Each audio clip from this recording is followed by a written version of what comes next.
Get 5 coffins ready. Hey everyone, welcome to my guide for Nike. Nike is a high damage warrior who lacks hard lockdown, but is able to keep her targets controlled over time through a hefty slow and knockback, and deal a lot of damage while doing it. So if you're looking for a warrior with a unique but not hard to understand playstyle, Nike might be for you. She's viable both as a soul laner and as a jungler, but when you're new to the character, soul lane is where it's at to learn her.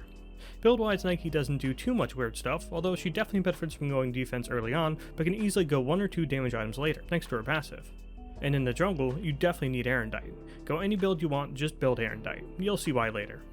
Relic-wise, you 100% need Blink on Nike. You can get Teleport first for sure in the soul lane, but just make sure you're buying Blink as well.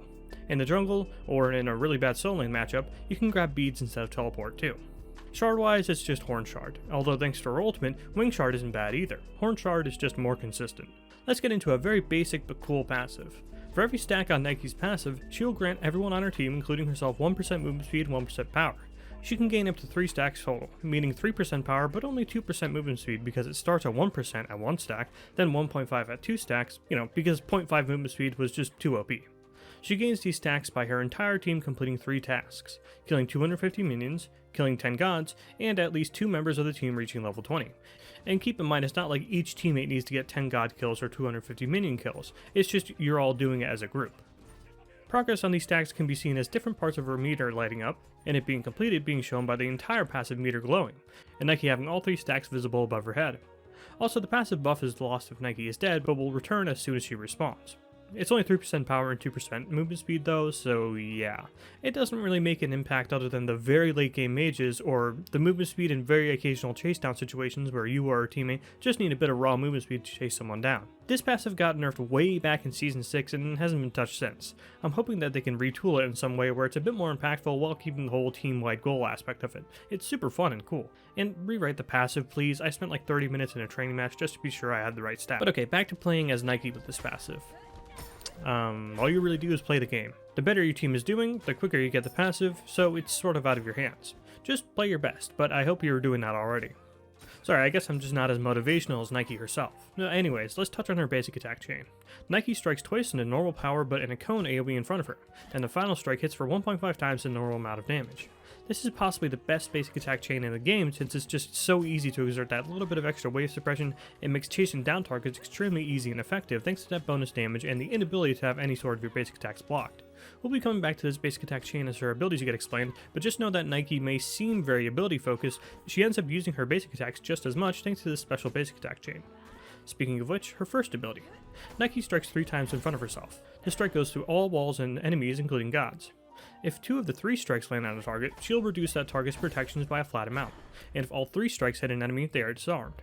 And just as important as all that, Nike is able to move freely and is immune to knockups for the entire duration.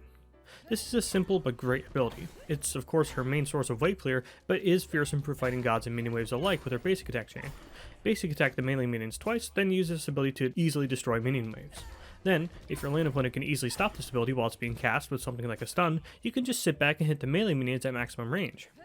Then, once a minion wave comes to you, finish the rest of them off with your AoE basic attacks. The ability, as I mentioned earlier, is wonderful during trades too. Protection Shred with a disarm at the end is no joke, not to mention that it's nearly unmissable for the Nike player. On that note, the actual AoE of these strikes isn't super clear, so this is yet another ability where you can flick it onto quick cast to give yourself a more clear understanding of the AoE's width and range while maintaining the speed of instant casting.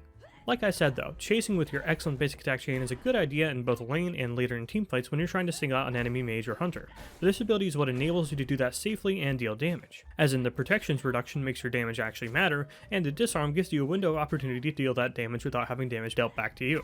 So even though the ability damage does fall off later into the game, it's still absolutely something you want to use as soon as you can to start slapping down your enemies.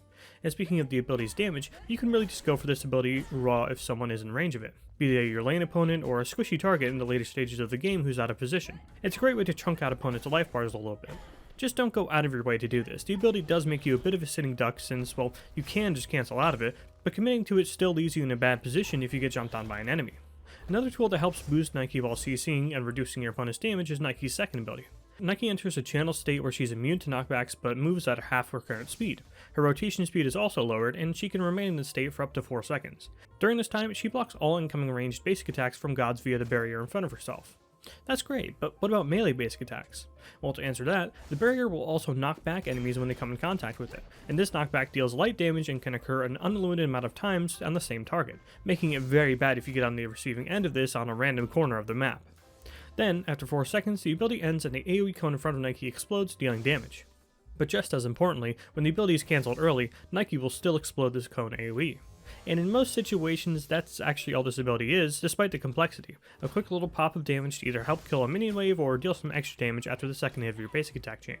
Although, that doesn't mean the other aspects don't come up. First off, blocking basic attacks. Now there are multiple reasons why this doesn't work as an answer to fighting a hunter. You move slower, so it doesn't matter if you're blocking their basic attacks, you aren't gaining any ground as a melee character, so you can't gain any advantage. Also, if a hunter sees you use this ability, they're just not going to attack you. So that means you really only want to use this ability in 2 clutch scenarios. For 1, to save yourself from getting basic attacked to death by an enemy ADC to buy yourself some time, or 2, to save a teammate from getting killed by basic attacks. Otherwise, as I explained earlier, her first ability is much better suited for battling it out with both hunters and mages alike. Then when it comes to the knockback, probably the cheesiest ability in the game. Frankly, nobody should die to this, yet people still do.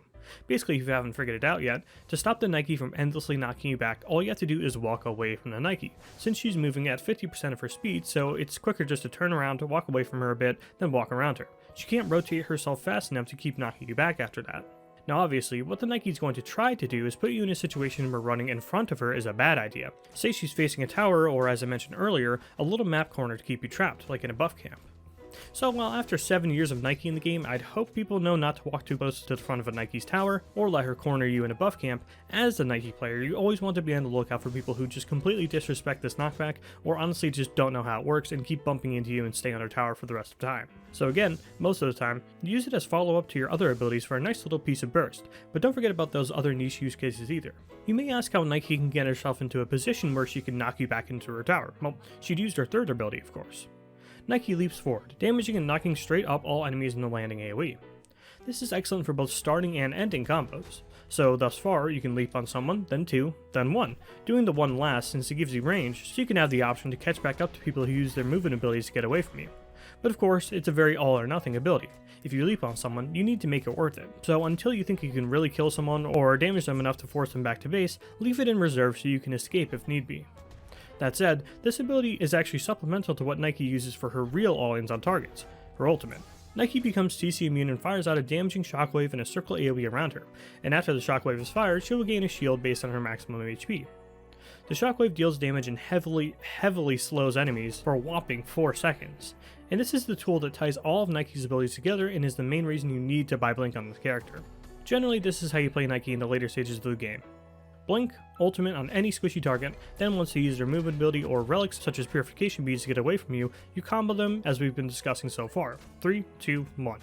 Except this time, you have a massive shield on top of yourself to make it a lot safer for yourself. Then of course, if they don't have any movement abilities, you can just keep your 3 in reserve and instead just run them down with your 2-1 raw, and of course, as I've been saying, with your basic attacks too. It's extremely hard to deal with on the receiving end, but when do you go for it? This is actually very simple for Nike. Basically, you let your support engage for you, or let the enemy support engage, then you blink ultimate on the closest enemy squishy target you can find. It's super simple. You never want to be the first one to engage though, unless your intended target is horribly out of position. Nike relies on her teammates keeping the rest of the enemy team busy so that she can more easily single out her targets. And on that note, on easy targets such as gods who lack movement abilities, Nike can instead simply 3-2-1 on them first, then save her ultimate for that final nail in the coffin. But when you're first starting out with Nike, it's best just to do the tried and true Blink ultimate in teamfights to keep it safe and simple. What about in the earlier stages of the match? Well, in the laning phase, you generally want to chill out as Nike and save this ultimate as you get out of jail free card for ganks. There's pretty much no jungler in the game who can play through a well-timed Nike ult. Although, if you get greedy and try to solo someone with this ultimate, Nike becomes a sitting duck since her leap is on the slow side and very predictable. That said though, if you chunk out the enemy laner, the ultimate can definitely give you that bit of damage and the opportunity to basic attack lane opponent down and kill them. Just know that this opportunity doesn't come up often unless they're heavily disrespecting you. Speaking of what you should do when the enemy disrespects you, some combos with Nike. 3, 2, 1.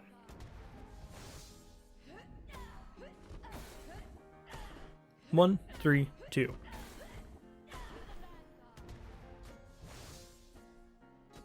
3, ult, 2, 1.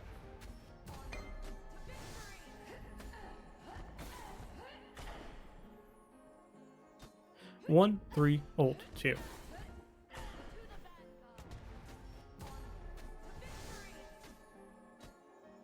Blink, ult, 1, 3, 2.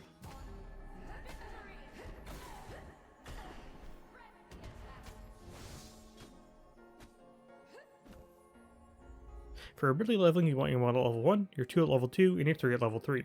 From there you max your 1, your 2, then your 3. Leveling the ultimate whenever you can, although I see some Nike players skip leveling it until everything else is maxed, since you still get that really nice long duration slow from the ultimate even at ability rank 1, so it's just a preference thing.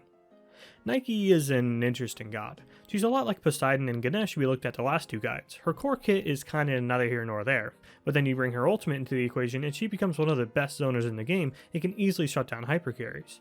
She's also exceptionally easy to play as, lots of AoEs and simple combos. Really the only tricky thing is knowing when and who to use your ultimate on. Although, this isn't hard to figure out either.